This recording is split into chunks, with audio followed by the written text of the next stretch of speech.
Saudações, queridos e queridas! Está no ar mais um Renomaru J-League com todas as novidades e informações do melhor campeonato de clubes da Ásia.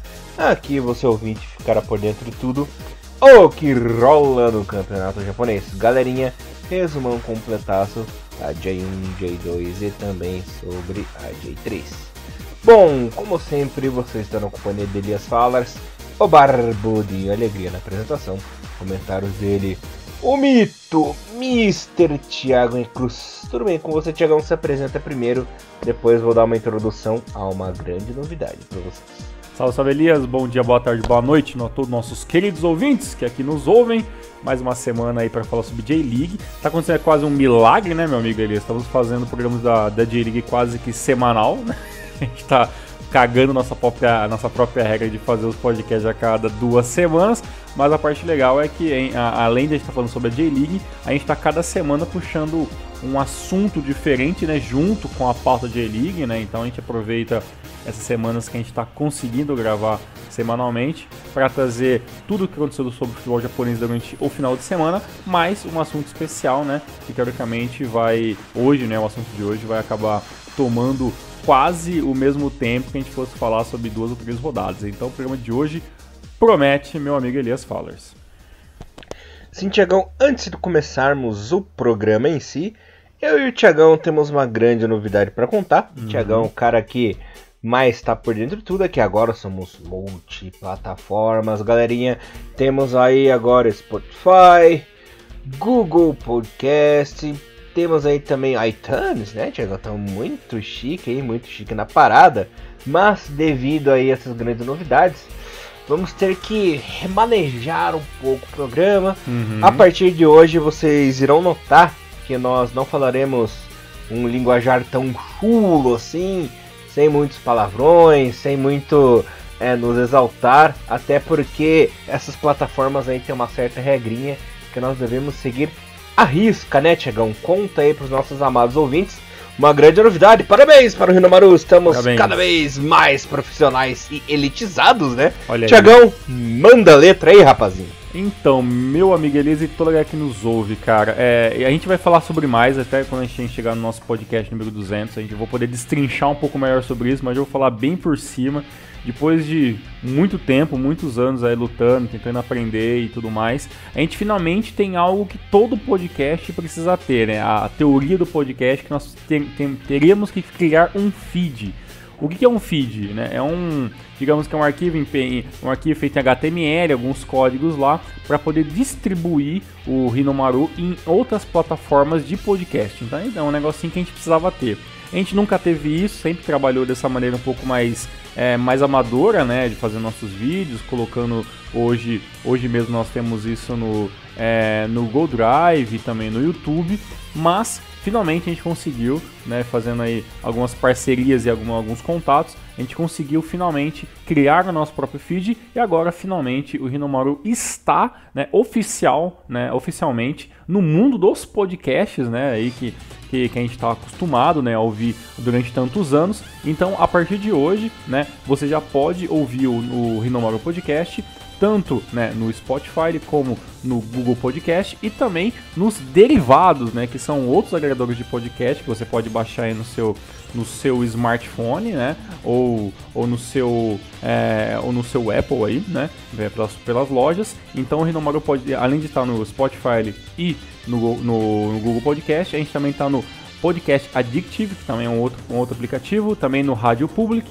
né, e também no Podcast Connection, né, que é o seguinte, a gente tá, digamos que já quase 100% nas lojas da Apple, né, no iTunes e tudo mais. Só que no caso, né, do iTunes e nas coisas que referem ao universo da Apple, a gente está passando por uma análise. Então depende dessa análise para estar meio que a gente ser aceito, né, ou não a trabalhar junto com os agregadores da Apple. Então é quase isso que a gente consegue, mas é um trabalho um pouco mais lento, um pouquinho mais demorado, um pouco de burocracia. Então ainda pro iTunes o Renomaru ainda não está disponível. E uma coisa bem interessante que eu vou falar para vocês bem rapidamente é que assim, não tem como a gente colocar todos os Hinomarus, os 190 episódios, diretamente nesses agregadores de podcast. Por quê? Porque tem muita coisa antiga do Hinomaru, né? Algumas coisas que até caducaram, né? Por exemplo, quando a gente falou sobre a temporada 2015, 2016, 2017 da J-League, né? Então, são alguns assuntos que já não tem tanta relevância para os nossos ouvintes. Então, o que inicialmente eu e o Elias fizemos, né? Nós vamos upar, obviamente, os programas semanais, né? Os últimos programas semanais sobre a J-League, e vamos colocar nesses agregadores de podcast, né? Os programas mais especiais, que são o quê? Os especiais de clubes, os especiais dos jogadores, né, as lendas japonesas, os especiais de clubes japoneses também, que já estão online nesse momento. Se você procurar lá no seu agregador de podcast favorito, né, o Spotify, o Google Podcast ou entre outros, você vai ver que já tem lá uma listinha de 11, 12 podcasts, né, com até mais do que isso, né, com todos lá os 10 podcasts sobre os clubes japoneses que nós fizemos, cobrindo praticamente todas as equipes da J1 e J2 e também da J3. A gente também colocou os episódios de todos os jogadores que nós falamos aqui, né, e aos poucos a gente vai estar colocando esses programas que nós, né, achamos mais relevantes estar lá eternizados nesses agregadores mais novos. Mas o que acontece, Elias, com quem quiser ouvir, né, os programas antigos? Eles continuarão nos mesmos lugares que a gente sempre colocou, né? Então a gente tem sempre um linkzinho com a nossa pastinha, né, do Google Drive, onde você pode clicar lá e baixar todos os episódios. Vou ver, tá até em ordem numérica lá para você estar pesquisando, e também todos os podcasts, né, ou melhor, quase todos estão no YouTube, né, tem alguns que infelizmente por alguns direitos autorais de músicas acabaram caindo com o tempo, mas teoricamente 95% dos podcasts que a gente fez estão no YouTube, né, todos os episódios que podem não estar no YouTube estão na nossa pastinha do Google Drive, que você pode estar baixando ou ouvindo diretamente pelo seu computador. E agora, para facilitar, né, a gente poder semear aí a palavra do futebol japonês, estamos agora então nos melhores e principais agregadores de podcast do Brasil e quiçás do mundo, meu amigo Elias Fala. Galerinha, ninguém segura o Hinomaru. Nosso filhinho Hinomaru criando asas. Que orgulho. Exato. E com certeza quando a gente chegar no episódio 200, eu vou poder falar um pouco melhor sobre isso com mais tempo e até dar dicas para vocês que querem criar os seus podcasts, estão com dificuldades e tudo mais. Então no episódio 200 a gente faz um especialzinho só para falar um pouco mais de tudo que acontece no background do Hinomaru, como a gente funciona para gravação, tirar algumas dúvidas e tudo mais. Então a gente pode... Prometo para vocês falarem um pouco mais detalhadamente como funciona esse negócio de feed, né? Para vocês que querem ter os seus próprios podcasts, têm ideias de ter projetos paralelos, né? Falando sobre o futebol japonês ou sobre outras coisas. Então a gente promete que no episódio 200 a gente volta para falar um pouquinho mais desse, digamos, esse backstage do Hinomaru, como é que funciona para esse podcast maluco, que agora é o maior podcast de futebol japonês do Brasil, né? Chegar até vocês. Imagina se os apresentadores fossem bons, hein? Exato, imagina. Mas a gente tá caminhando para chegar lá. Bom, Thiagão, antes de começarmos aí uma pauta que o Thiagão tá ouriçado pra falar desse negócio, tá me enchendo o saco a semana inteira pra falar desse negócio, eu quero dizer uma última notícia do mercado japonês. Ok. O nosso querido Koji Miyoshi quebrou o contrato com o Marinos, né? Lembrando que ele estava de empréstimo na equipe de Yokohama, retornou à equipe do Frontale, mas ele não permanecerá no Frontale, galerinha. A história é a seguinte: Miyoshi declarou ontem, né, em coletiva de imprensa, que ele almeja jogar na Europa, quer jogar no futebol europeu, ainda não fechou a janela, né, nas transferências europeias, ele quer jogar lá. E pelo que eu pude especular, não tem nada 100% confirmado, nem falou qual time. Adivinha pra onde vai, Thiagão? Eu chutaria que talvez pra Bélgica. Exatamente. Pra onde? Será que tem algum time assim? Tem alguma especulaçãozinha de nome ou ainda é muito cedo pra falar sobre isso? Não, ainda é muito cedo, mas pelo que se diz não é nenhum dos grandões, não. São esses times medianos belgas aí. Ok, né? Bem. É complicado que dificilmente a gente vê quebra de contrato de jogador, né? e ver o Miyotin até fazendo, né, até colocando isso para a imprensa japonesa assim tão abertamente, tão rápido, né, isso acabou aparecendo aí nos twitters e nos tabloides japoneses, isso mostra que realmente ele está determinado e com certeza ele deve ter saído da equipe, digamos que quase pela porta dos fundos, né, porque quebra de contrato nunca é bem visto em nenhum clube do mundo, né, e ainda mais no Japão que a gente tem toda a ideia, né, de que o jogador japonês é muito, muito quieto e sempre cumpre seus contratos, dificilmente a gente vê quebra de contrato, então assim, tem que ver que ele é um cara novo, né, que quer jogar fora do Japão, que acredito que ele não está fazendo isso simplesmente de maluquice, ele deve ter um contato já com o seu empresário, deve ter conversas muito bem avançadas, né, para ele chegar nesse ponto, e acredito que se ele quer realmente jogar no mercado europeu, ele tem que mesmo que correr atrás. Agora, se vai funcionar, aí, né, já são outros 500, né. Bom, não houve atritos entre as duas equipes, foi um consenso, assim, né, o Marinos não reclamou, o Frontale também ficou de boa, deu certo aí pro menino Miyoshi.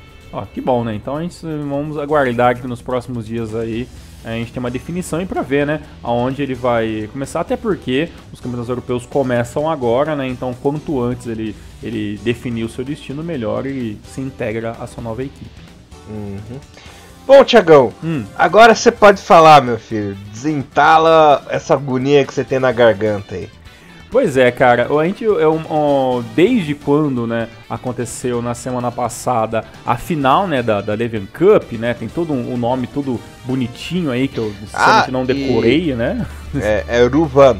Ó, Ruvan, olha só. Ruvan. Ru, é tipo um R. Ru. É que no Japão seria Luvan, né? Traduzindo pro. Tá, seria Luvan. Mas japoneses não falam ela, então eles falam Uruvan mesmo. Uruvan Cup. E qual que é o subtítulo aí, que é sul-americano, então, blá blá, não sei o que? Ou esse é o nome fictício?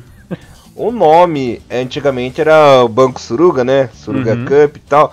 Mas esse ano, como não teve um patrocinador master, né? Ficou o nome dos dois campeonatos, né? Ficou IBC Ruvan Cup / Sudamericana, Comebol Sudamericana Cup Championship Final, né? Caraca, ficou um nome genérico, assim. Genérico. Que é o nome dos dois torneios, né? E tem essa. Se você ver, tem lá, ó. Tem o Ruvan Cup / Comebol Sudamericana. Caraca, velho. E é um nome horrível ainda, né? Diga-se horrível. Mas como não tem patrocínio master, né? Os caras tiveram que dar uma improvisada. Aliás, a imprensa brasileira tá de parabéns pela burrice, né?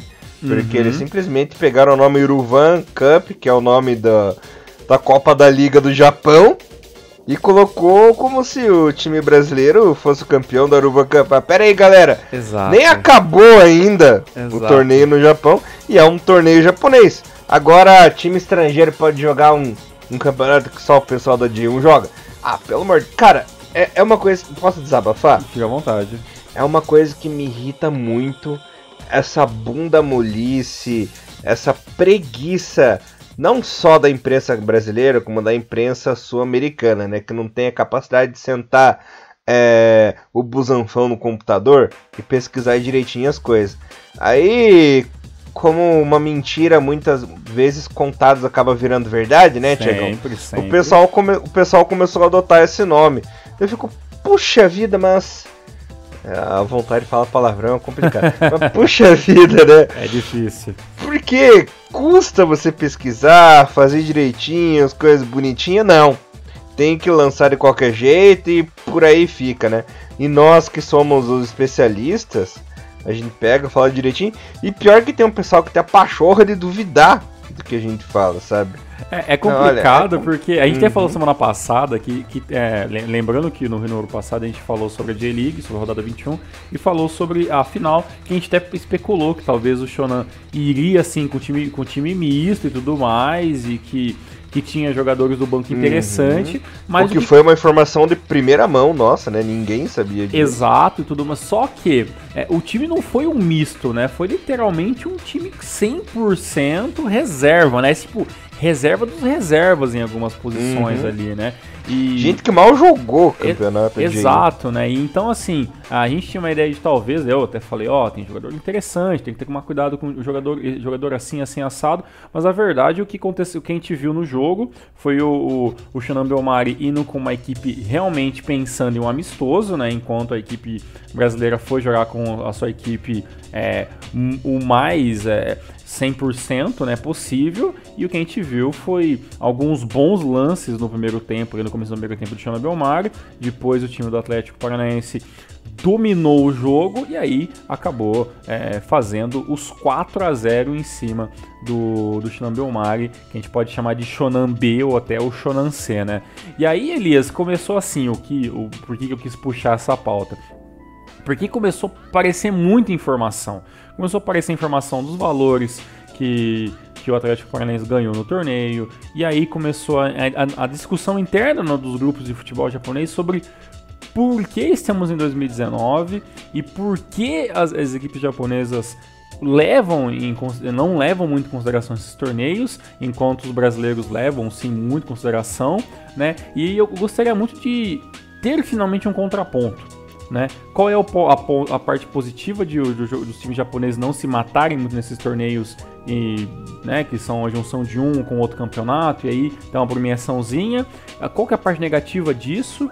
Né? E a gente finalmente ter um norte, porque todo ano, Elias, é a mesma coisa. Acontece esses campeonatos, né? A antiga Nabisco tinha não sei o que, aí tem um campeonato, tinha uma partida no outro ano, e algumas vezes nós vimos a equipe japonesa vencendo, vimos outros anos as equipes japonesas jogando com um extremo desdenho desse campeonato, e aí de uns anos pra cá, essa conversa de desdenho de campeonato parece que começou a ser ainda mais latente, né? Porque antigamente você via algumas equipes claramente se dividindo entre J-League e a Copa do Japão, né? E aí a Copa do Imperador também é interessante porque dava vaga. Aí depois de um tempo você percebe que tem algumas equipes que não estão mais ligando para a Copa do Imperador, ligam um pouco para Levian Cup ou não ligam para nada, ligam apenas para J-League. Então assim, é muita informação, é muito caminho e é muito confuso, cara. É muito confuso esse bando de informação do que, afinal, o que é importante para um time japonês? É só a J-League, eles? Então, assim, é isso que eu quero discutir com vocês hoje, porque, assim, eu, parando pra pensar, eu sou sempre da seguinte opinião: se tá valendo uma taça, tem que jogar sério para ganhar. Entendeu? Só que essa é a minha opinião e isso não se aplica, cara, ao futebol japonês. Eu queria começar a entender por que não se aplica. Entendeu? Então é basicamente isso que eu quero discutir com vocês sobre o Shonan Bellmare. Certo. Bom, antes de eu dar minha opinião, vamos ouvir a opinião do nosso querido Thiago Bom Tempo, que está falando lá do Japão. E logo em seguida eu já mando a minha letra, beleza? Fechou. Fala, Thiagão. Olá a todos. Então, essa situação é meio complicada, né? Entre esse jogo entre o campeão da Copa do Van e o campeão da Copa Sul-Americana.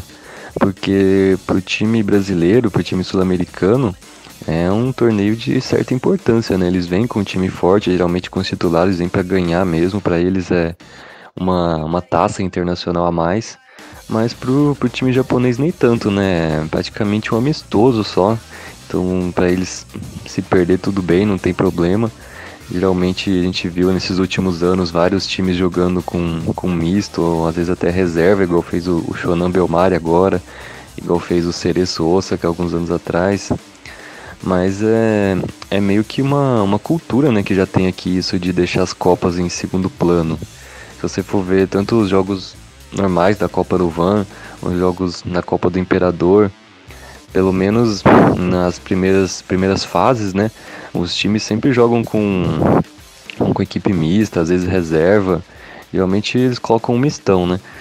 E só se chegar na final, ou às vezes semifinal, que aí sim manda a força máxima. Às vezes quando tem um técnico brasileiro, costuma jogar mais com titulares, né? Eu lembro o Nelsinho Batista costumava fazer bastante isso. Sempre botava o time que tinha de melhor nessas Copas aí, não pensava em ficar poupando pra J-League não.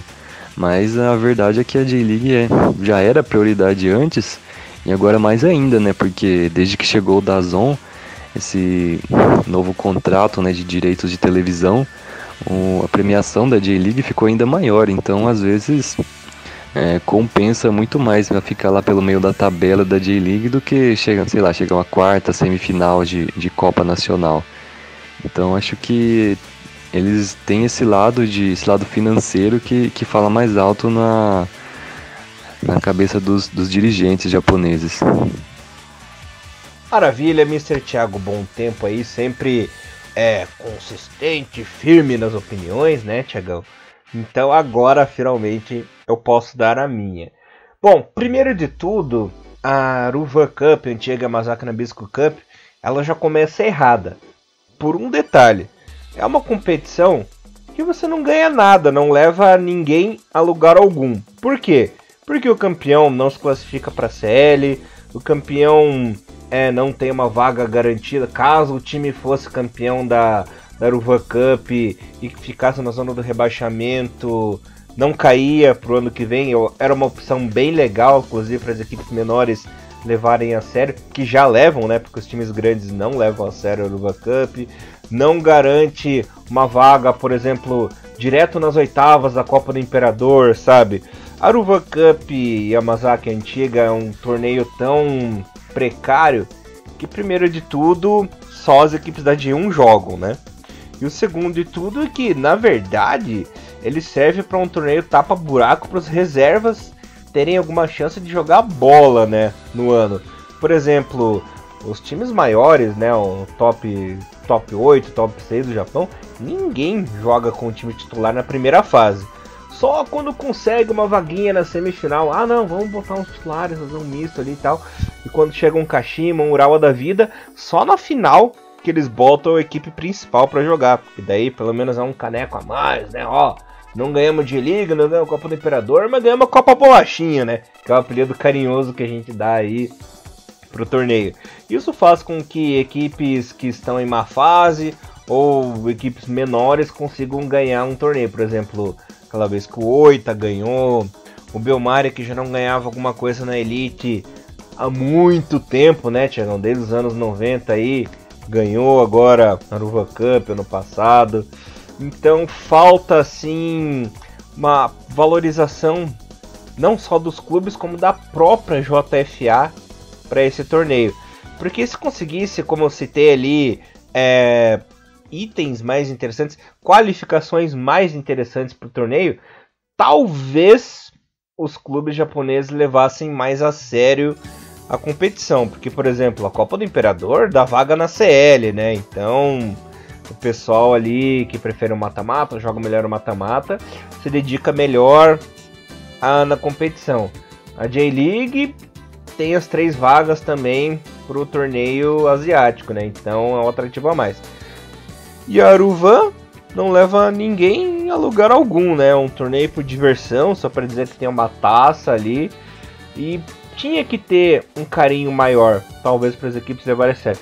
Mas aí tem uma coisa que eu não entendo, que você também comentou, é disso dos japoneses não levarem a sério as copas, né? Por exemplo, você mata um ano inteiro para se classificar para uma CL, mas daí bota os times reservas na CL também, né? Então é um bagulho que eu não entendo no japonês.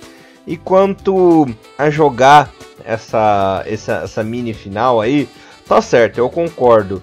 É um torneio amistoso, tem uma premiação em dinheiro, mas também não é tão alta assim, não vai fazer diferença. Vai no máximo poder contratar um jogador ou bancar a folha salarial de uns 2-3 meses aí dos jogadores. Então eu acho uma bobeira você colocar um time titular para enfrentar a equipe sul-americana nesse torneio. Inclusive o Atlético veio com o time 100% titular, jogou, venceu, acho que foi campeão mundial. Enfim, é uma besteira. Tanto que custou caro, né? O Atlético já perdeu o primeiro jogo aí da semifinal da Copa do Brasil, porque os jogadores estavam num ritmo aí mais cansados, jet lag, viagem longa. E o Belmari fez certíssimo em colocar um time ultra reserva, porque tá capengando ali na J1. Já deu certo porque ganhou fora de casa na J1, né? Com jogadores descansados. Então são as prioridades.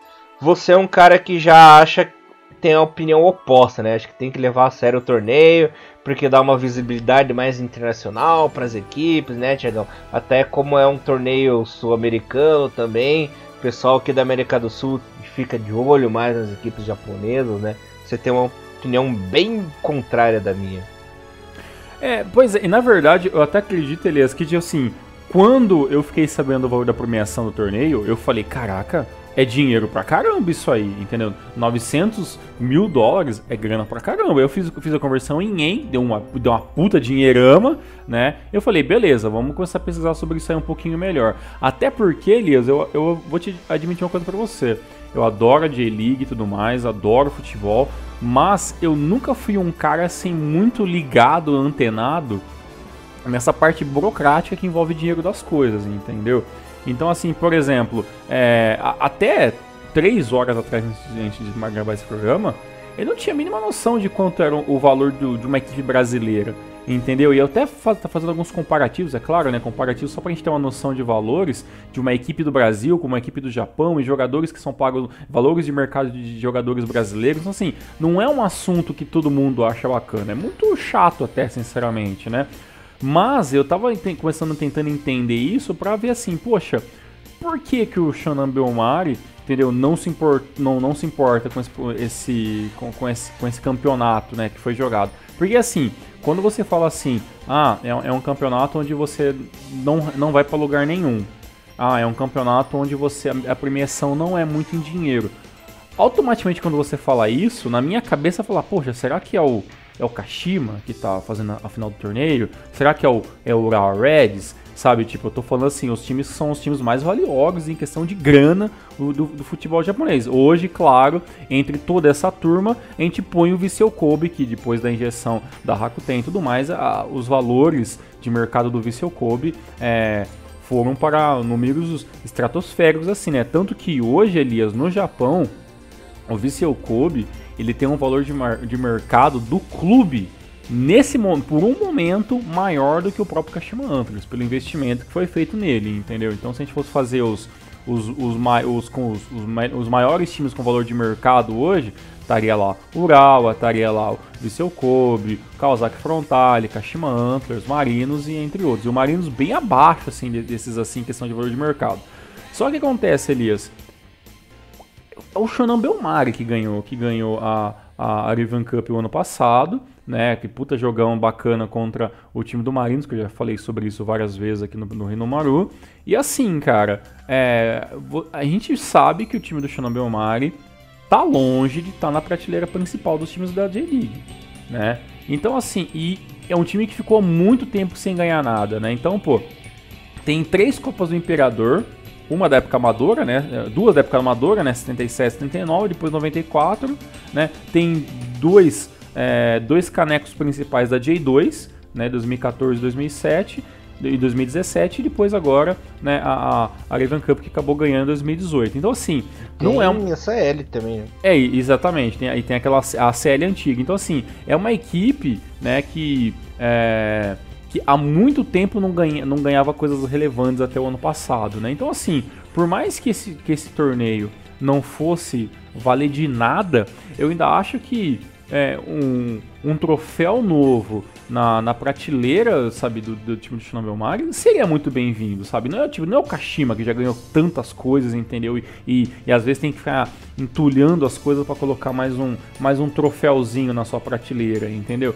Então acho que assim, eu acreditava que equipes como Shonan, Vegota Sendai, Sagan Tosu, Sapporo, sabe, Shimizu, sabe, essas equipes que tem o Júbilo Ata, um pouquinho maior, obviamente, o Júbilo Ata é uma equipe que já ganhou muita coisa antigamente, mas assim, essas equipes que não ganham nada, o próprio Cereço, por exemplo, o próprio Cereço, que é uma equipe que não tem tantos títulos assim, que eles pegariam essas oportunidades, esses torneios melhores, e dariam a vida para conseguir aquele caneco, porque a equipe precisa ganhar visibilidade, entendeu? E quando a gente pensa assim, poxa, o Shonan abriu mão de ganhar o torneio, abriu mão de sequer jogar com uma equipe séria, uma equipe mista, pensando em pelo menos, sei lá, jogar no contra-ataque, jogar para colocar os jogadores novos, mas colocar alguns veteranos para para fazer a equipe rodar e quem sabe surpreender o time brasileiro, mas quando a gente vê que isso nem sequer aconteceu, porque era uma equipe literalmente sem ritmo, uma equipe que teoricamente nem jogou junto,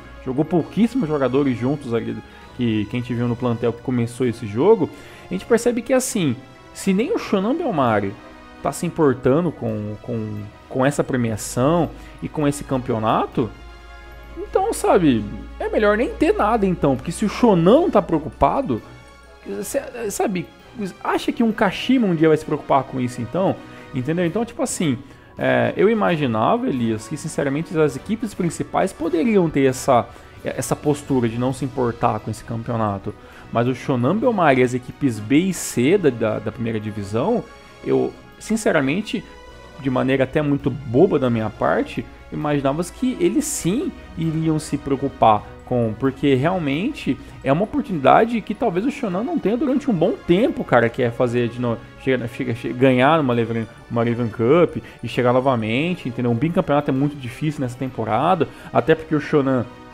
capengou para não cair na temporada passada para a segunda divisão, e esse ano tá um pouquinho melhor, mas assim, tá longe de estar 100% sossegado e achar, não teremos risco de rebaixamento na temporada 2019.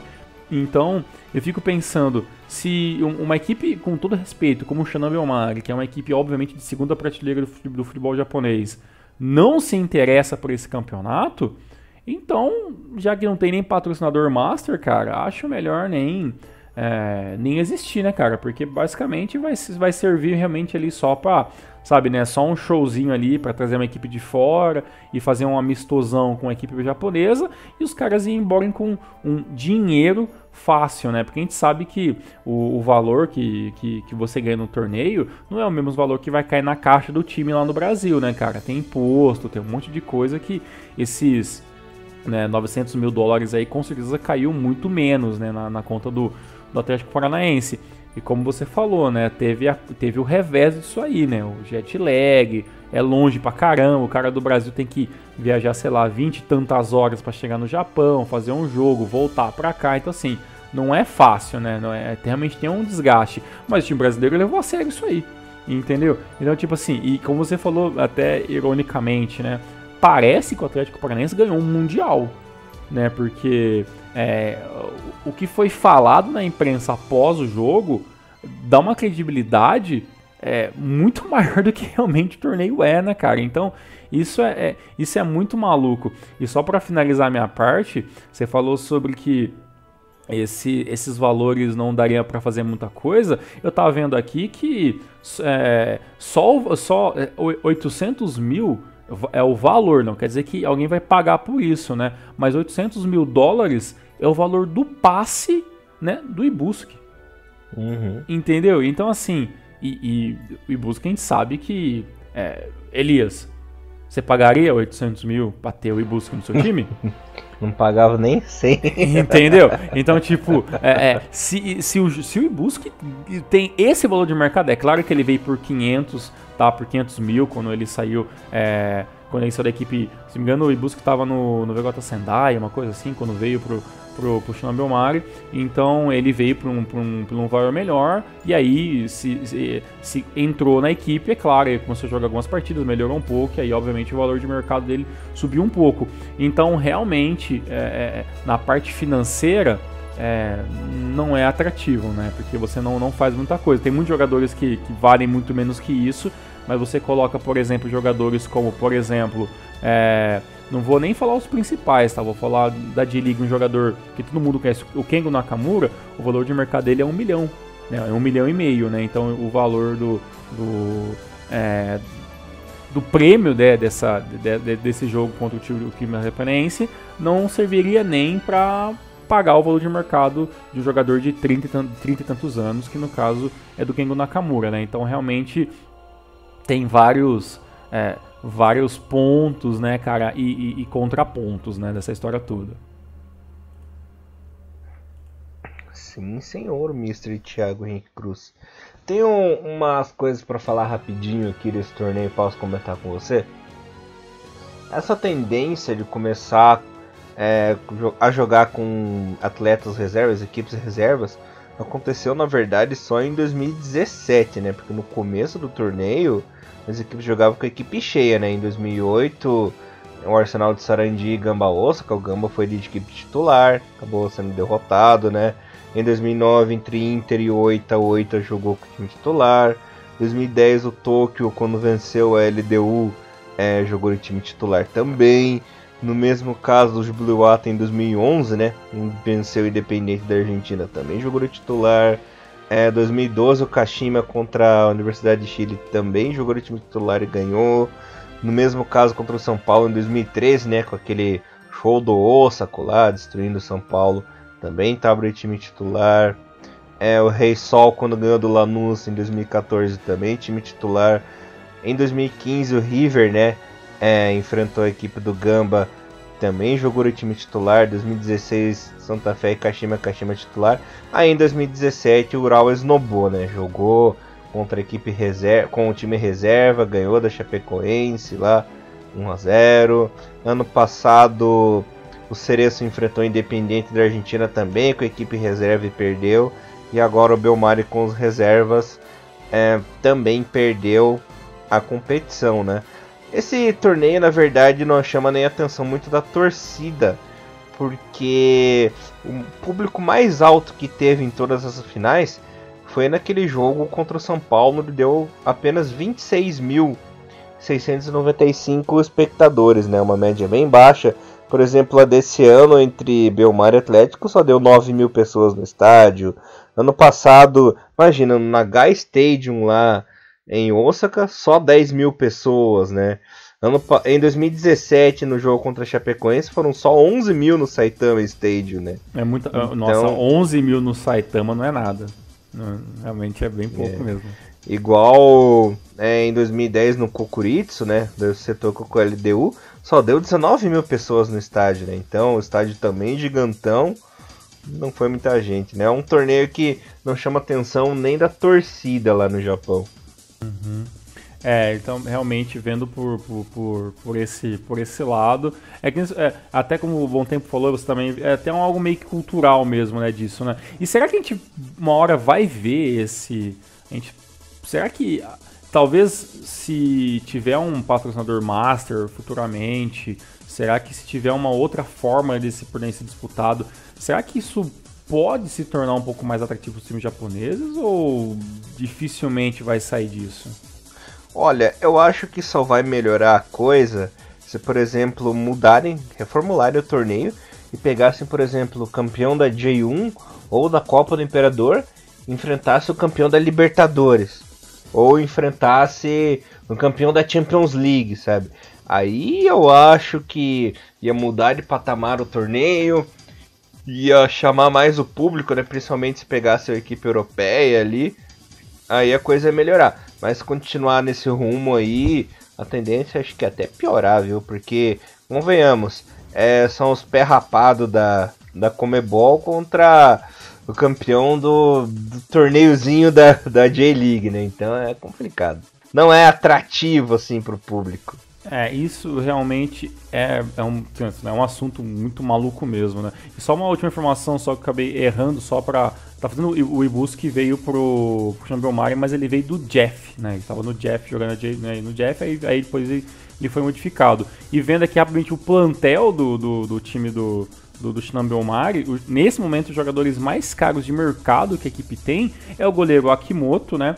Que o valor do mercado dele gira em torno de 1 milhão de euros, né? Que então é um valor meio que até alto, né? E junto com ele, né, o Kikuchi, né? O Shunsuke Kikuchi também nesse mesmo valor. São jogadores de mercado mais caros, obviamente não quer dizer que eles serão comprados, né, por uma outra equipe por esse valor, mas teoricamente é o que eles valem na teoria. Eu fazendo essa pesquisa sobre a história de Shinhan Belmari, né, Elias? Eu acabei caindo assim até em outras informações assim muito assim, que nunca pararam muito parei muito pra pensar assim, né, cara? Por exemplo, Elias, você sabe qual que é o jogo, qual que foi os jogos onde o Shonan fez a sua maior goleada da sua história? De cabeça, assim? É meio bizarro essas coisas, né? Que você nunca para pensar, né? Nossa, qual que foi o jogo de maior goleada que o Shonan Belmari ganhou, né? Eu achei esses dados assim meio avulsos, né?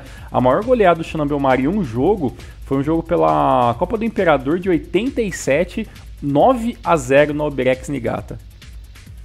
Então, lá naqueles tempos antigos lá da J-League, lá onde, claro, naquela época que o Shonan era até uma equipe muito até muito temida, né, de algumas certas, por algumas na época certas, né? Era Toa, né? Isso, exatamente, lá naquela época lá. E na J-League, né, pasme, o melhor resultado do Shonan Bellmare foi um 7-0 em 1995 contra o Kashima Antlers, né? Então eu comecei a encontrar assim, alguns resultados bem bizarros, né? Então, tipo, do melhor jogo, do pior jogo do Shonan Bellmare, né? Então, tipo, em 99, o time do Kashima meteu 6-0 no time do Shonan e tudo mais. Então, assim, a gente começa a pesquisar, assim, esses dados das equipes e você acaba caindo, assim, em outros valores, né? E uma coisa bem bacana que eu vou até tentar trazer para os times japoneses sempre que for possível, eu encontrei até aqueles esquemas de quais são os jogos que venceu mais, quais são as equipes que eles mais perdeu, né? Então, tipo, eu encontrei que a equipe que mais perdeu jogos na história pro Shonan Bellmare foi justamente o Mito Hollyhock. De 46 jogos que as equipes se enfrentaram até hoje, o time do Mito perdeu 27 partidas pro time do Shonan. E depois a segunda equipe que mais jogou e perdeu jogos foi a equipe do Sagan Tosu, que as equipes já se enfrentaram 52 vezes e o Shonan venceu 26 de todas elas. Então a gente começa a pesquisar sobre valores de mercado e tudo mais, aí a gente acaba entrando no modo nerd e começa a pesquisar essas coisas históricas das equipes. Mas eu acho que ficou de bom tamanho. A gente espera que a discussão continue para vocês aí, né, com a galera aí nos grupos aí, sobre o que as equipes japonesas devem fazer, né, mas eu acho que ficou bem explicadinho. O Elias e o Bom Tempo acreditam que realmente não faz muita diferença e a equipe fez até certo em entrar com a equipe reserva. Eu ainda acho que algumas equipes B deveriam lutar pelo caneco, mas, né, cada um tem sua opinião e a gente segue daí, meu amigo. Maravilhoso, Thiagão, hein? Que orgulho, quanta informação legal. Verdade. Até demais, até travar o meu computador essas informações. Você falou dessa parada em 95. Em 95 a equipe do Bellmare tinha uma equipe muito boa, né? Tinha o Shinto na defesa, Nobuyuki Kojima no gol. Foi a estreia do nosso querido Nakata, né, na equipe principal do Bellmare. Tinha um atacante muito bom na época, que era o Koji Noguchi, que inclusive chegou a jogar na seleção japonesa, né, nessa época, conseguiu umas convocações, chegou a fazer, se não me engano, uns 23 gols na J-League naquela época, fez gol pra caramba. Já tinha o Tasaka, né, o nosso carequinha alegria, naquela época, Teru Iwamoto, Narahashi, era um time muito interessante, foi um dos melhores Bellmares aí da época. E no ano seguinte, né, 97, já jogou Wagner Lopes também, o time foi se incrementando. E até o nosso querido Mirandinha, né, chegou a jogar na equipe do Bellmare, mas saiu, né, ele jogou em 94 e depois voltou a jogar no Brasil, na equipe do Fortaleza. É até engraçado que quando a gente até pesquisa sobre camisas de times japoneses aqui no Brasil e alguns jogadores mais alternativos, a gente vê que o time do Shonan foi uma das equipes que mais recebeu brasileiro nos anos 90, né? Então teve muito jogador que passou por lá, né? E uma coisa que a gente às vezes esquece, né? Eu mesmo esqueci muitas vezes, é que o Shonan naquela primeira temporada, lá 93, 94, a equipe do Shonan chegou e jogou muito bem, chegou a ficar em segundo no campeonato, né? Depois que você mesmo falou, né, em 97 a equipe conseguiu terminar o campeonato em quarto lugar. Então assim, o Shonan, por mais que nunca ganhou a J-League, sempre, principalmente nos anos 90, chegou a dar algumas beliscadinhas ali para lutar pelo campeonato, né? Acabou não vencendo, né? E aí, né, no começo dos anos 2000 começou, né, a queda para J2, ficou durante muito tempo, né? E aí começou a ser um pouco de gangorra, né? Voltava, caía de novo, voltava para J1, caía de novo, até que a equipe está firmada aí desde a temporada 2017-18, né? E até o momento, né, o Shonan, na minha opinião, está muito longe de cair para a segunda divisão. Maravilha, Thiagão. Vamos agora para o que interessa, a rodada da J-League. Bora lá! Tivemos aí nossa 22ª rodada, aproveitar o gancho do Bellmare e falar justamente do confronto contra a equipe do Jubilee Watt, que, meu Deus do céu. Olha, a coisa tá difícil pra equipe do Júbilo. Tá amargando a lanterninha cada vez mais fundo lá. O pezinho fundo na lama, né, Tiagão? Tá complicado. Tomou uma virada pro Belmar em casa, né? O Yamadinha abriu o placar pra equipe do Júbilo. Mas depois de amassar aqui, o Yamada do Shonan Belmar fez. E um golaço do Sugioka, né? Ele tentou bater a falta, a bola desviou na barreira, voltou no pé dele, ele meteu na gaveta ali, matando o nosso querido Kaminsky, né? Coitado. E o Kentaro Oi no finalzinho diminuiu, mas já era tarde demais, né? A situação tá horrorosa pro Júbilo Iwata, que tá afundado na lanterninha com apenas 17 pontinhos. E a equipe do Júbilo Iwata venceu apenas 4 jogos até agora. Já são 13 derrotas no campeonato, cara. O time do Júbilo Iwata realmente tá naquele famoso mato sem cachorro, né? Tá muito difícil mesmo. A gente até falava, né, que um pouco da culpa disso é porque o Nanami também não conseguiu se colocar na equipe, mas o Nanami saiu e realmente as coisas não funcionaram. Até aconteceu do Gerson ir embora, né? Um dos melhores jogadores, ou o melhor jogador da equipe, acabar abandonando o barco, né? E aí a gente tá vendo a equipe do Júbilo tá tendo que tentar arrumar esses cacos, né, que tá sendo essa temporada. A sorte, né, a gente pode dizer, né, a sorte do Júbilo Iwata é que o Vissel Kobe, que é a primeira equipe fora do rebaixamento, também já está um tempo sem vencer, tem 23 pontos, a diferença não está tão grande ainda. Então, matematicamente, o time do Júbilo está muito longe de estar matematicamente já rebaixado. Mas que 3 derrotas seguidas, né? A equipe apenas com 4 vitórias no campeonato, 3 derrotas. Então, assim, começam a ser números que a gente começa a achar que moralmente começa a ser meio que difícil de reverter, né? Mas, né, o time do Júbilo tem tudo para pelo menos lutar até o fim para sair dessa situação, né? O Matsumoto também tem dificuldades, o time do Sagantoso também tem algumas dificuldades, o Vissel Kobe, entre outras equipes que estão na parte de baixo do campeonato, então não tem nada perdido. Mas a equipe do Júbilo precisa voltar a jogar bola o quanto antes, senão não vai ter muito o que fazer. Agora uma pergunta que eu faço a você, Diego. Essa visita do nosso querido Thiago Bom Tempo ao Yamaha Stadium vai afundar de vez a equipe na lama ou será um recomeço, uma recuperação? Olha, já não sei, viu, cara. Normalmente a gente não tá tendo muita sorte em ajudar nenhum time, né? Nem o Bom Tempo, né, com todo sua good vibe tá ajudando, né, o time do Júbilo, que mais uma vez tá difícil. Olha, você é um canalha desgraçado, porque se eu tivesse ido ao estádio, você já ia falar, não, já era, afundou, vai falir o time. Mas como é o Bom Tempo, você puxa um saquinho dele aí, né? Não. Olha só. É que é o seguinte, eu não posso esquecer que o senhor indefensável. Não. É o seguinte, o senhor comprou a camisa do Roaço Kumamoto e o Roaço morreu. Então, se isso não é uma mão de pântano, pior de qualquer pessoa, eu não sei, cara, entendeu? Falou o cara que afundou o parceiro Nagano, né?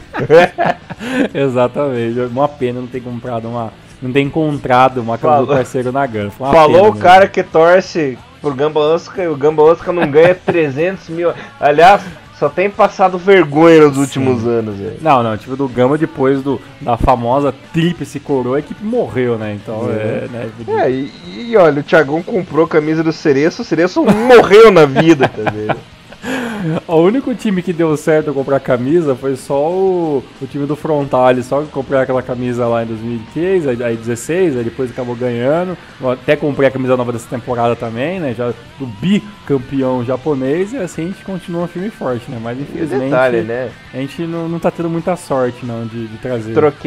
Troquei de camisa com você, aquela de Star Wars falando do Kobe. Aí, viu? O Kobe nem com Davi, Villa e Iniesta o time vai pra frente. Por isso que eu fiquei com medo de comprar a camisetinha do meu querido Nagoya Grampus, que vai que o Jô quebra a perna, entendeu? Então, vamos jogar com quem tá ganhando, que é o Frontale. E a próxima equipe que eu vou comprar a camisa vai ser do meu querido Kashima Antlers. Vixe, adeus, Kashima. Vai que o Jô vira Soares, né? Então... exatamente. E você falou uma coisa que já dando um gancho, Elias, o próximo jogo do nosso querido e desesperado, né, Jubiluata, vai ser justamente o time do Júbilo versus o Gamba Osaka. Então o Gamba, que não tá ganhando de ninguém, né, tá só na empatite, né, acho que é o Tite ou o Carilli que tá treinando o time do Gamba, né, que não ganha já faz um tempo, né, contra o time do Júbilo. Se for no estádio amaldiçoado, talvez o Júbilo consiga vencer, né? Tem que ver esse pequeno detalhe do jogo do Gamba aí. Bom, a equipe do Gamba que não vence há um mês, né? Só empatando direto. Thiagão deu o gancho. Thiagão, me conta. Quando tudo parecia dar certo pro Gamba, gols 44 do segundo tempo com o Kurata, o Leandro Pereira vai lá e empata no último lance, rapaz. Conta essa história, conta essa epopeia aí. Mas epopeia, não sei se dá pra chamar de epopeia esse jogo, né? Foi um jogo interessante, mas eu acho que o time do Gamba dificilmente faz jogos 100% feios. Sempre tem uma paradinha bacana ou outra, né? Mas dessa vez, né, a equipe do Gamba tinha que jogando em casa, tinha que bater o time do Sanfrecce de Hiroshima, que tá lutando ainda para voltar a estar disputando diretamente a vaga pela série, né? O time que eu sou um cara muito crítico a alguns jogos que o Hiroshima faz, desde a temporada passada, onde a equipe começou a oscilar demais e praticamente deu de bandeja assim, algumas posições do campeonato. O time do Gamba com um pouco mais de posse de bola, a equipe jogando um pouco mais à frente, pressionando, teve muito mais posse de bola do que o time do Hiroshima, teve mais tentativas de chute a gol, foi uma equipe muito mais presente no jogo, mas é aquele negócio, né? O jogo estava caminhado para um 0-0, bem pegado, com algumas chances dos dois lados, mas o Gamba dominou na partida, como eu falei, quando o Kurata conseguiu fazer o gol, né, no finalzinho do jogo, mas, né, é aquele negócio, né, fez o gol, deu aquela relaxada, achou que o time do Hiroshima não iria para frente, e aí a equipe foi para frente, não tinha mais o que perder e conseguiu o gol nos acréscimos. Então, assim, foi um jogo meio morno no primeiro tempo, foi bem pegado no segundo tempo, teve os golzinhos no final, então foi um jogo interessante de se ver. Dá pra ver que talvez a equipe do Sanfrecce de Hiroshima tá aos poucos tem mudando o seu sistema de jogo, né? É claramente a equipe do Sanfrecce que normalmente joga com uma linha de 3 muito fixa, então joga assim um time bem retranqueiro nos momentos, começou a abrir mais jogadas, procurando abrir jogar pelas pontas, então assim, é uma equipe que pelo menos está tentando variar um pouco aquele modelo de jogo que é muito manjado em algumas partidas do time do Sanfrecce, né? Mas essa partida como o Gamba teve algumas variações, eu achei isso interessante. Pelo lado do Gamba, né, foi mais um vacilo, né, de uma lista gigantesca de 2019 da equipe de Osaka, mas ainda acho que nada desesperador, né? Tinha tudo para ganhar. No próximo jogo tem tudo para ganhar do Jubiluata, voltar a fazer 3 pontos, tentar dar uma respirada mais no campeonato, mas é aquilo que eu falei para vocês, né? A temporada 2019 do Gamba vai ser essa temporada de simplesmente evitar um rebaixamento, né? Mesmo com o Sam, mesmo com o Ideguchi, mesmo com o Patrick, a equipe do Gamba é uma equipe muito organizada e dificilmente vai lutar por qualquer coisa na temporada 2019, né? Então eu espero que seja uma temporada de aprendizado para que em 2020 o Gamba venha forte, com contratações decentes, obviamente, para estar disputando diretamente pelo menos uma Raven Cup, pelo menos uma Copa do Imperador, ou pelo menos brigar entre os 10 primeiros colocados. Esse ano, pode esquecer. O Gamba só tá lutando para não morrer, assim. Exatamente, é só para não passar, para não fazer feio, né? Mas tá fazendo muito feio, porque a diferença do Gamba pro time do Cereço ainda é muito grande na tabela, né? Bom, Thiagão, jogando na gélida Sapporo, Consadole e Urawa ficaram no 1-1. Everton abriu o golzinho de cabeça ali pro Urawa. E no finalzinho o Musashi Suzuki aproveitou o vacilo defensivo. Deu aquela giradinha clássica, né? Tá de costas pro gol, gira, dá aquele chute fortão. Empatando a partida. Esse jogo que teve uma polêmica. Logo no primeiro lance da partida houve um ataque da equipe do Sapporo. E o pessoal ali do time da casa ficou reclamando que Nishikawa defendeu bola dentro do gol, que a bola tinha entrado, tinha cruzado a linha, deu maior confusão, mas o juizão não deu o gol para a equipe do Sapporo, que também eu não pude pegar um ângulo bom, uma câmera mais perto para poder analisar, e não posso opinar sobre o lance. Uma coisa interessante desse jogo, né, Elias, que apesar do resultado, né, o Sapporo saindo atrás do placar, né, o Everton fazendo gol 57, depois o Suzuki empatando, o time do Sapporo que quando joga em casa, nessa temporada principalmente, ou melhor, essa temporada não, temporada passada a gente sabe que no contexto geral o time do Sapporo é uma equipe mais que o fator casa era mais predominante, uma equipe que quando jogava fora de casa, em alguns momentos tirou alguns pontos importantes no campeonato, e esse ano começou um pouquinho devagar e foi engrenando. Mas, Elias, o time do Sapporo é uma das melhores equipes que jogam em casa em 2019, né? São 1, 2, 3, 4, 5, 6, 7, 8, 9, 10, 11 jogos. Desses 11 jogos, Elias, foram 6 vitórias em casa. Então, a equipe do Sapporo consegue sim ter uma média interessante jogando em casa, né? Então, quando o Suzuki empata o jogo, o time do Sapporo teve todo ali praticamente quase 25 minutos, um pouquinho mais que isso contando com os acréscimos, para estar lutando pelo resultado e até virando o jogo. Tinha condições para isso, né? O Son Gracinha aparecendo muito bem, o Botroid, né?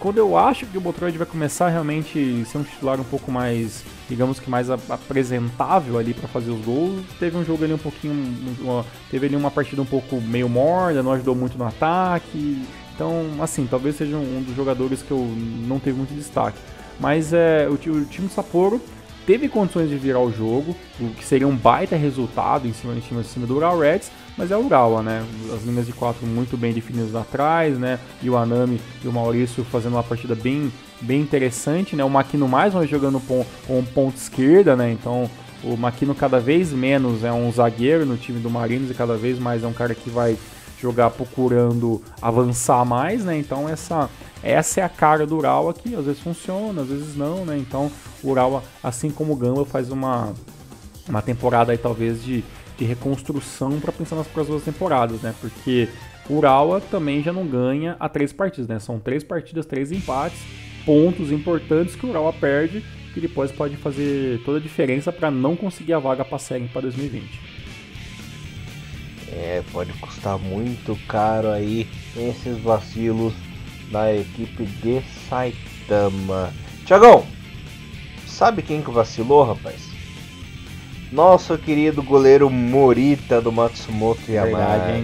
Elogiei tanto, hein? Caramba, elogiou tanto Morita. Na cobrança de escanteio, o Morita pegou a bola, simplesmente largou a bola dentro da área. E o nosso querido Douglas dos times espertinho foi lá, deu o famoso chute voadora, né, Thiagão?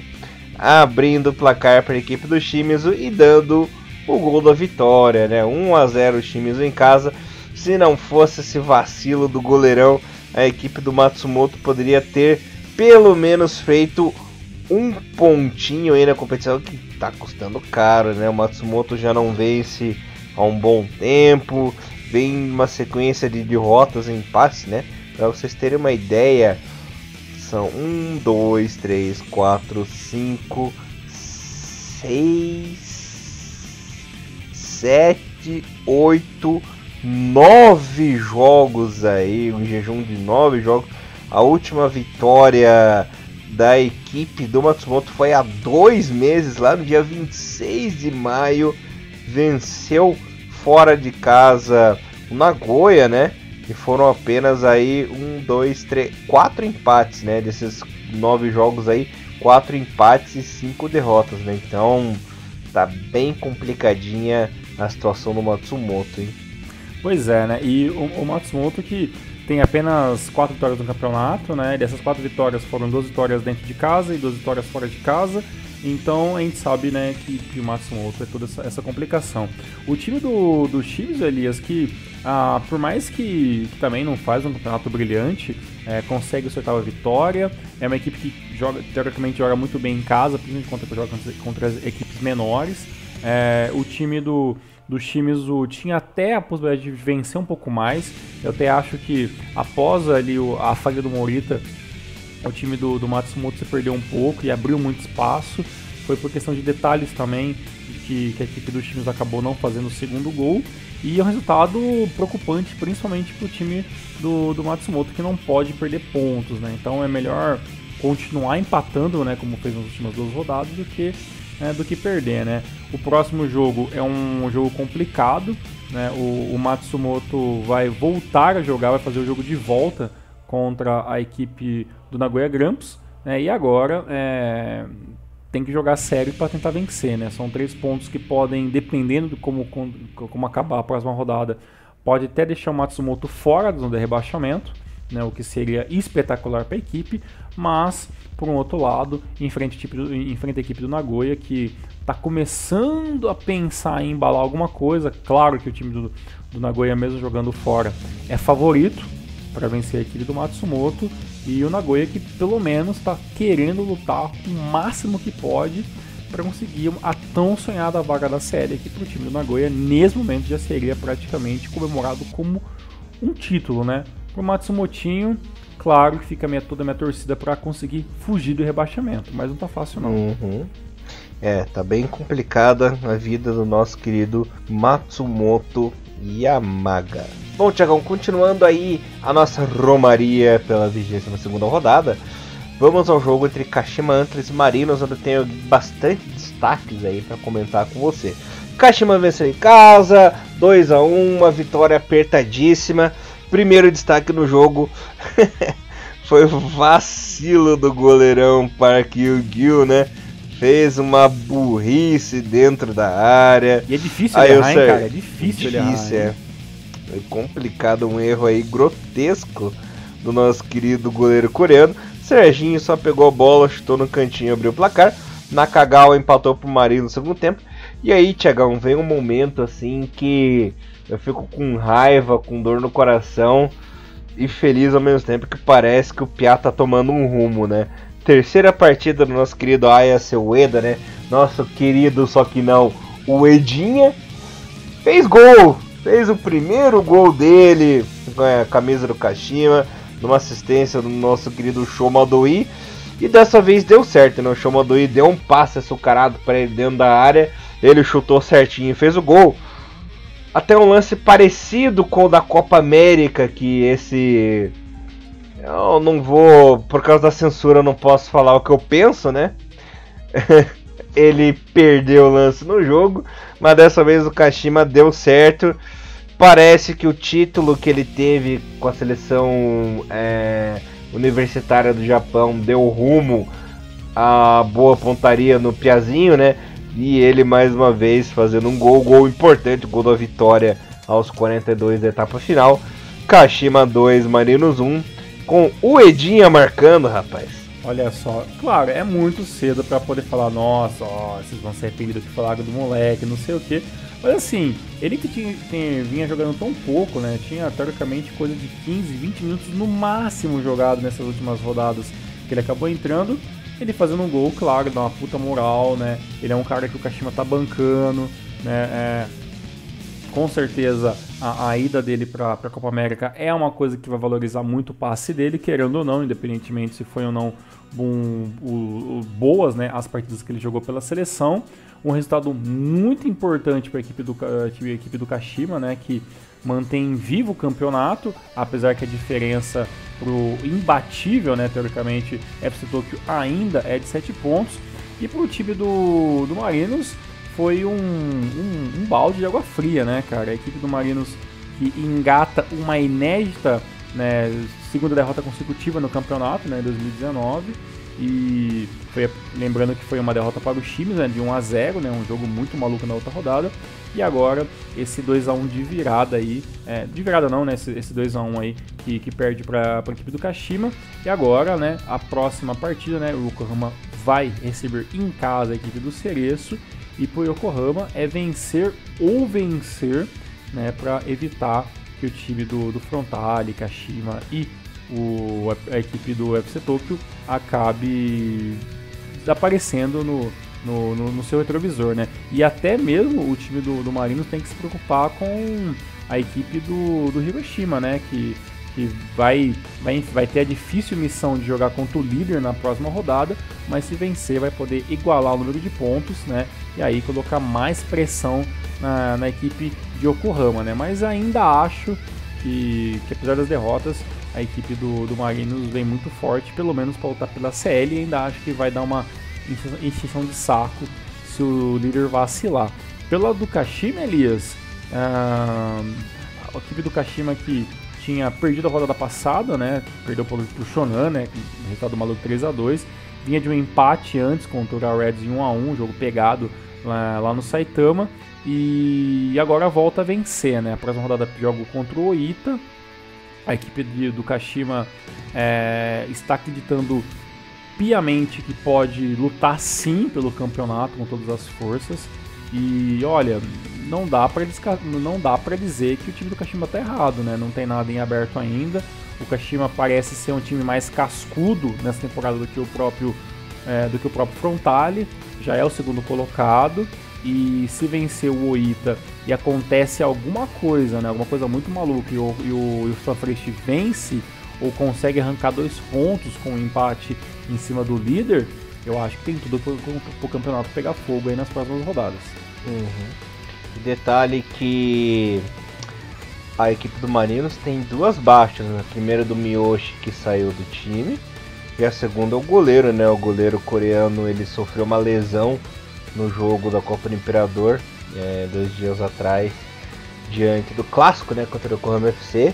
Suspeita-se até de fratura na perna, né?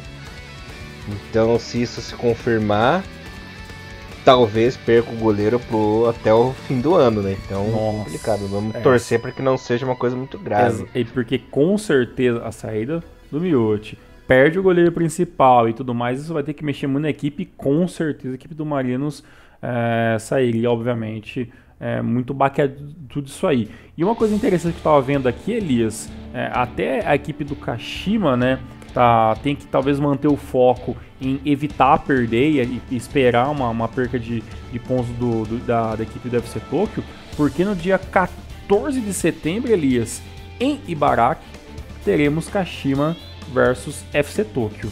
Ou seja, daqui exatamente um mês, né, daqui 3 rodadas, a gente pode ter um embate do líder com o segundo colocado. E se até lá a equipe do Kashima pelo menos conseguir tirar aí 3 pontos de diferença, 3, 4 pontos de diferença, pode fazer praticamente uma final antecipada no dia 14 de setembro. Quem sabe? Vamos ver. Vamos ver. E o rei dos vacilos vacilou mais uma vez nessa rodada, né? Oita, Trinita e Vissel Kobe se enfrentaram e o Kobe saiu no empate, né? O Furuhashi até com um golaço abriu o placar para a equipe visitante, mas o Onaiu, aos trancos e barrancos ali no segundo tempo, deixou tudo igual esse empate que complicou a vida do Vissel Kobe. Tá em 15º lugar ali, apenas 23 pontinhos. Para vocês terem uma ideia, galera, a equipe que está na zona do rebaixamento, o Matsumoto Yamaga, tem 19, né? Então tá bem pertinho. O Sagatoso, que é o time que está na zona do playoff, tem 21. Então tá bem complicada a vida do Vissel Kobe. Precisa ganhar, precisa acumular pontinhos, porque senão tá ferrado, né? Já são aí 5 jogos sem vencer. Nesses 5 jogos vinha de 4 derrotas seguidas, agora conseguiu 2 empates, né? Então o time precisa se despertar. Pelo investimento que fez, pelo plantel que tem, tá deixando muito a desejar. Não digo muito a desejar, mas digo muito a desejar, né? Pois é, e tem um detalhe, né, Elias? Eu vendo aqui, o Vissel Kobe conseguiu fazer um jejum de 7 derrotas consecutivas no campeonato, cara. Da rodada 6 à rodada 12 foram só piabas, cara. Então a equipe do Vissel Kobe depois, na rodada 13, voltou a vencer e tudo mais. Teve até na rodada 17 aquela vitória de 5-3 em cima do time do Nagoya, né? E aí depois, né, mais 5 jogos passaram desde então, 3 derrotas, 2 empates, assim. É uma equipe que não consegue pontuar, né, cara? Mesmo jogando em casa, a equipe do Vissel Kobe não tem uma campanha de encher os olhos, jogando fora de casa também muito menos, né? Jogando fora de casa são apenas 3 vitórias, né, desde o começo do campeonato. Consegue o seu segundo empate jogando fora de casa, e aí essa é a sina desse Vissel Kobe, que passa bastante vergonha. A próxima rodada o Vissel Kobe recebe, né, em Kobe o time do Ura Reds, né, e O Eitinha, né, vai, né, enfrentar o Kashima, como eu falei, um jogo dificílimo para a equipe do Oita, né? Claro que são nesses momentos que a equipe pode até tirar, né, um coelho da cartola, mas a gente sabe que talvez esse era o jogo pro Oita vencer, né, fazer 3 pontos e aí pensar em até, teoricamente, não seria nada fora do normal, perder para a equipe do Kashima, né? Agora vai ter que jogar pelo menos pro empate para se manter vivo aí nessa colocação, porque o Sapporo, o Cereço, entre outros, aos poucos está diminuindo os pontos da Tartaruguinha e pode até passá-lo nas próximas rodadas. Sim, senhor.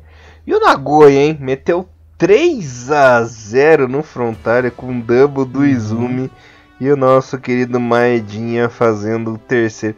O que aconteceu com o Frontale, Thiagão? Mais um vacilo, né? A equipe do Frontale entrou meio desatenta à partida, né? Alguns vacilos, né? O Izumi fazendo uma partida excepcional. E um detalhe, né? Que a equipe do Frontale teve mais posse de bola. No início do jogo deu os toques iniciais ali, deu mais ou menos o tom que seria o jogo, né? Mas ali depois dos 10 primeiros minutos já tomou o primeiro gol, depois tomou em seguida, coisa de 5, 6 minutos depois, tomou o segundo gol, 2-0 em menos de 20 minutos de jogo, e aí toda aquela organização que a gente viu no comecinho ali desmoronou.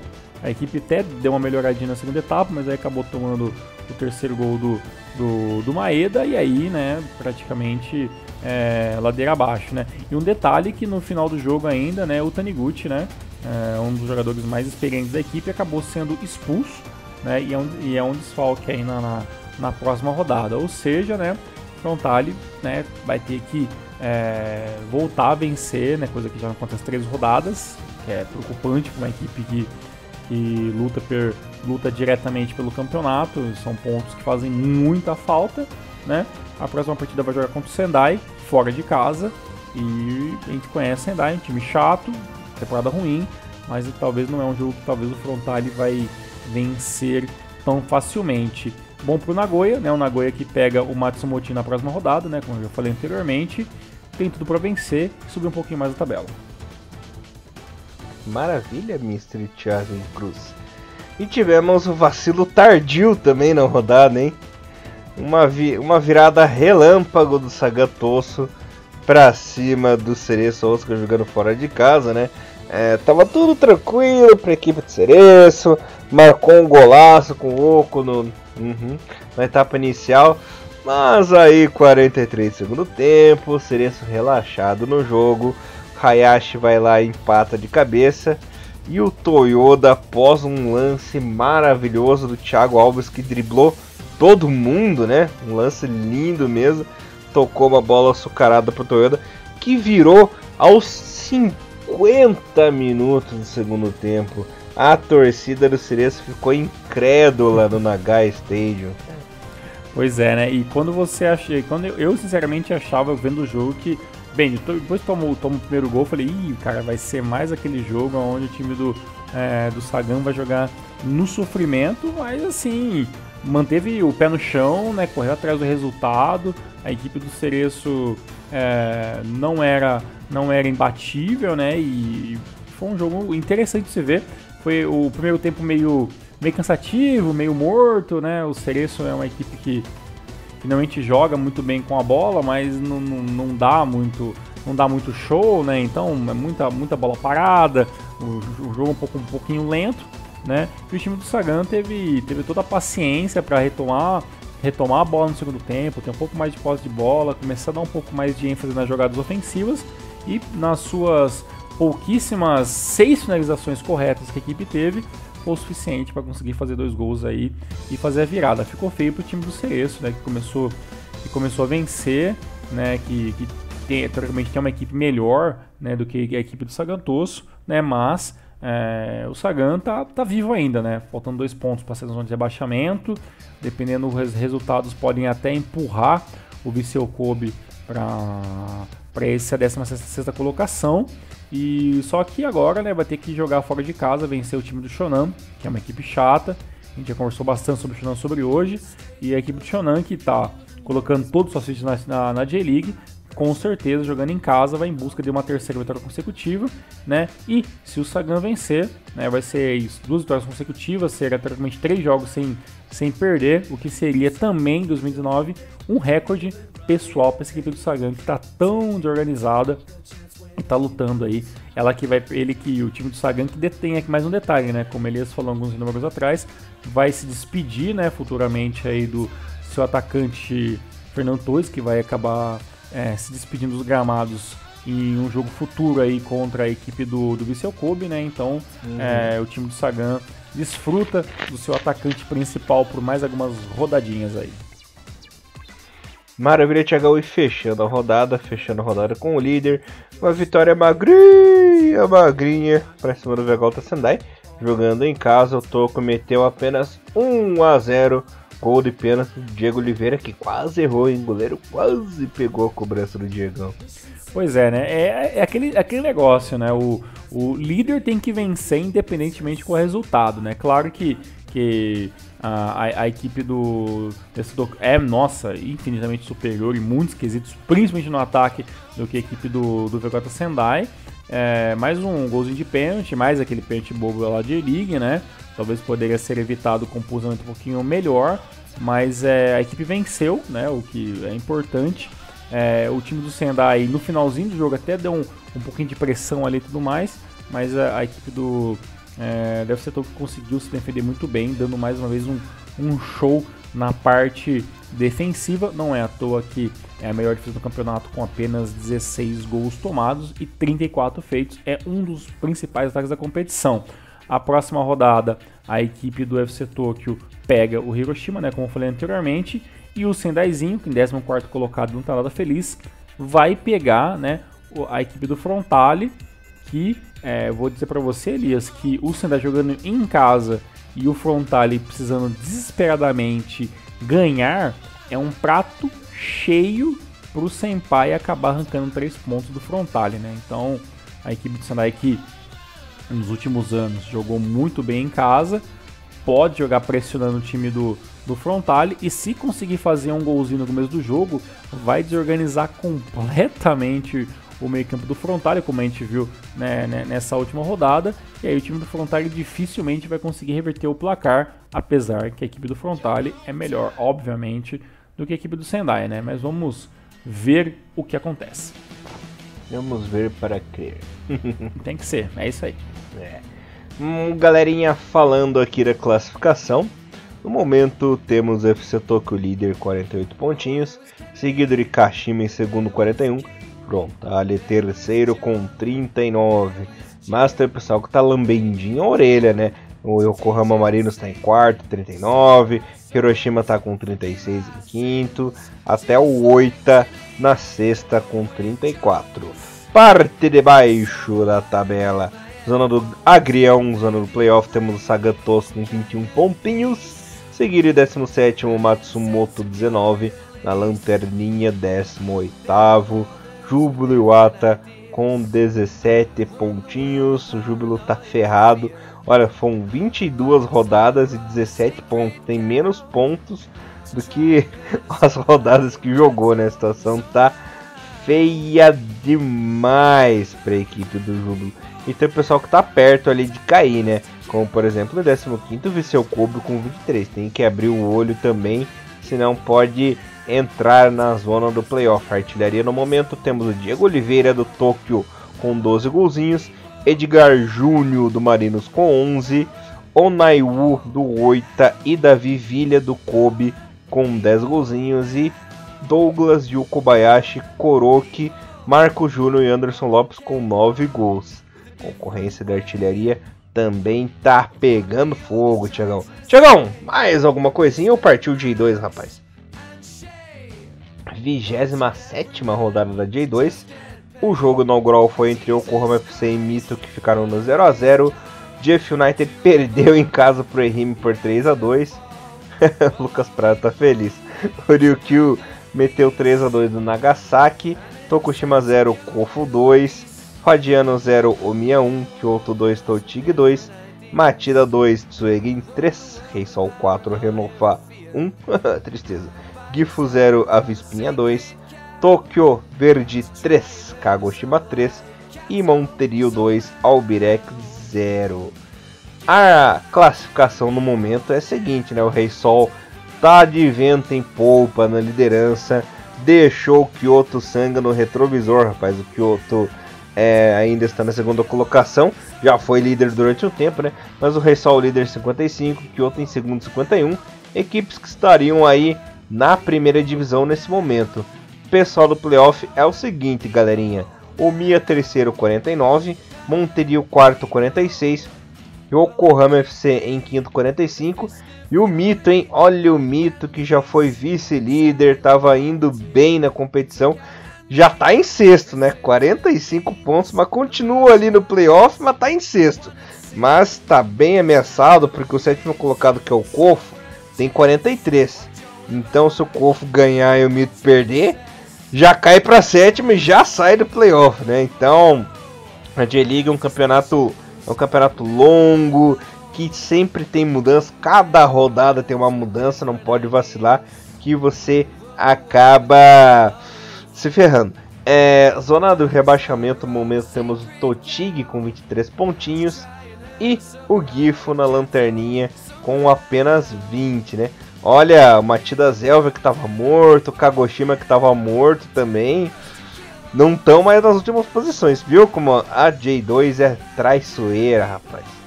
Pois é, realmente, como a gente fala milhares de vezes, acontece de tudo, né, cara? E como você falou, né, sobre o nosso líder, né, o Kashiwa Reysol, números impressionantes, né, Elias? São 9 vitórias consecutivas na J2, 10 jogos sem perder, então são 9 vitórias e um empate. A última derrota foi um 3-1 lá no dia 9/6, então faz tempo pra caramba que não sabe que é uma derrota o time do Kashiwa Reysol. Só que assim, né, Elias, a titularidade cobra seu preço, né? Durante o meio dessa semana aí, pela Copa do Imperador, a equipe do Kashiwa Reysol perdeu pro time do Sagan Tosu por 1-0. O jogo foi até a prorrogação, onde o Fernando Torres acabou fazendo o gol da vitória, ou seja, o Kashiwa Reysol dá adeus à Copa do Imperador, mas a J2, que é o que interessa para a equipe do momento, tá realmente sobrando, né? 10 jogos sem perder, 9 vitórias consecutivas, são números realmente impressionantes. Pena, obviamente que a equipe uma hora vai acabar perdendo, mas dependendo a gordura que fazer, acredito que, né, a gente não vai ter muitas mudanças do primeiro colocado, né? Dificilmente, eu estou começando a achar que dificilmente alguma equipe vai conseguir bater a equipe do Reysol, e realmente a luta vai ficar aí por sempre, né? Teoricamente, o que todo ano quase acontece, né? A luta mais frenética fica ali quem vai conseguir as vagas do playoff, né? O Mito já está um tempinho sem vencer, né? Nas últimas 4 partidas foram 3 empates e uma derrota. Precisa vencer o quanto antes. Gosto sempre de ver o Yokohama FC ali na zona do playoff, né? Apesar que muitas vezes o Yokohama também às vezes dá umas vaciladas, né? Dá uns brancos e fica umas partidas sem vencer e acaba caindo na tabela, né? E é claro que eu torço muito também para que a luta pelo campeonato fique mais frenética ainda, que tenha algum vacilo, argumento da equipe do Reysol, e que o Kyoto possa colocar essa pressão para o campeonato ser pegado assim até o final do ano.